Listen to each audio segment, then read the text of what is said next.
Hello friends, welcome to my Mousumi kitchen. Mousumi কিচেনে তোমাদের সবাইকে জানাই স্বাগতম।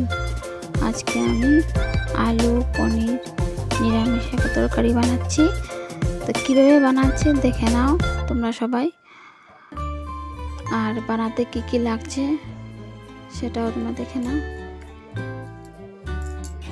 প্রথমে আমি এখানে নিয়ে নিয়েছি তেজপাতা, শুকনো লঙ্কা, গোটা জিরে, লং, এলাচ, দারচিনি, আদা কুচানো, হলুদের গুঁড়ো, জিরের গুঁড়ো, শুকনো লঙ্কা গুঁড়ো, ধনিয়া গুঁড়ো আর কাঁচা লঙ্কা।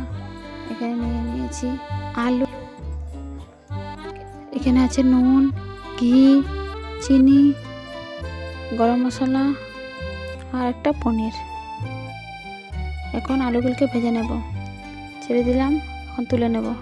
তুলে নিয়েছি, লাল করে ভেজে নিয়েছি। দেখো কি সুন্দর কালার এসছে, লাল লাল করে ভেজে নিয়েছি। এখন আবার কড়াইয়ের মধ্যে তেল দিয়ে দেব। তেল দিয়ে দিলাম, একটা শুকনো লঙ্কা ছেড়ে দিলাম। এখন লাল করে ভেজে নেব শুকনো লঙ্কাটাকে।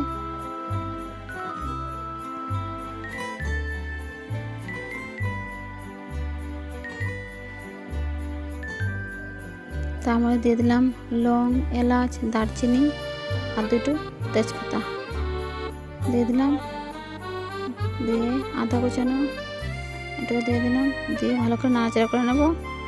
নাড়াচাড়া করে নিয়ে টুকরো করে রাখা পনিরের টুকরোগুলো দিয়ে দেবো।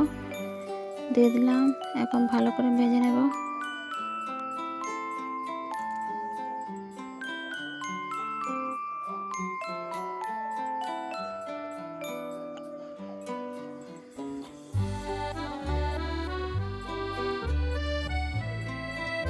ভালো করে ভেজে নিচ্ছি।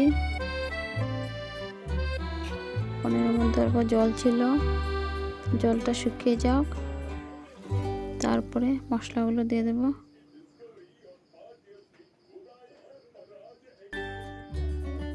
এই যে শুকিয়ে গেছে জলগুলো, তেল বেরিয়ে এসছে। এখানে মশলাগুলো গুঁড়ে নিলাম, এখন ছেড়ে দেব। এই যে ছেড়ে দিয়েছি, এখন ভালো করে নাড়াচাড়া করে নেব।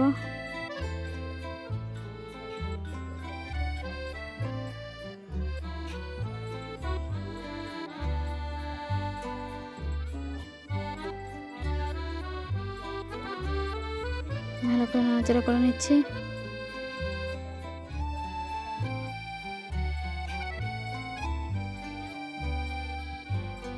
কালারটা কি সুন্দর এসছে। এখন ভেজে রাখা আলুগুলো এগুলোকে ছেড়ে দেব। ছেড়ে দিলাম, দিয়ে আবারও নাড়াচাড়া করে নেব।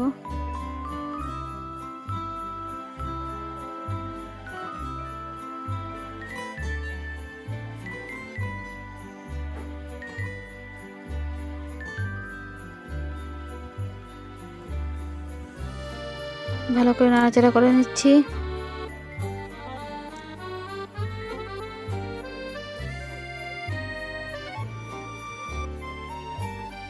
দেখো কি সুন্দর হয়েছে। এখন দিয়ে দেব সামান্য পরিমাণে জল দিয়ে দেব। সামান্য পরিমাণে জল দিয়ে দিলাম। দিয়ে আবার নাড়াচাড়া করে নিচ্ছি।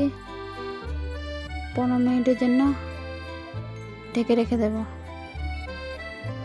আবার চলে আসলাম। এই যে এখন দিয়ে দিলাম গরম মশলা। গরম মশলা দিয়ে একটু নাড়াচাড়া করে নেব।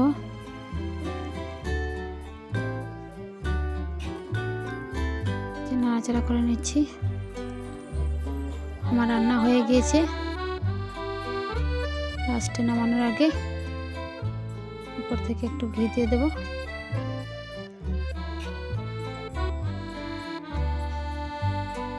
চিনিগুলো দিয়ে দিলাম, ঘি দিয়ে দিলাম।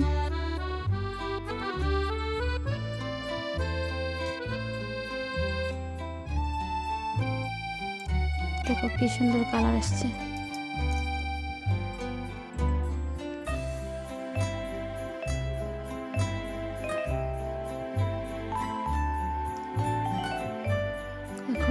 নামিয়ে নেব।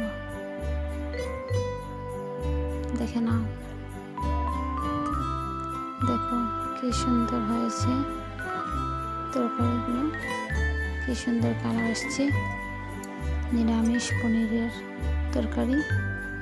তোমাদের যদি আমার রান্নাগুলো ভালো লাগে তাহলে অবশ্যই সাবস্ক্রাইব করে নেবে আমার চ্যানেলে।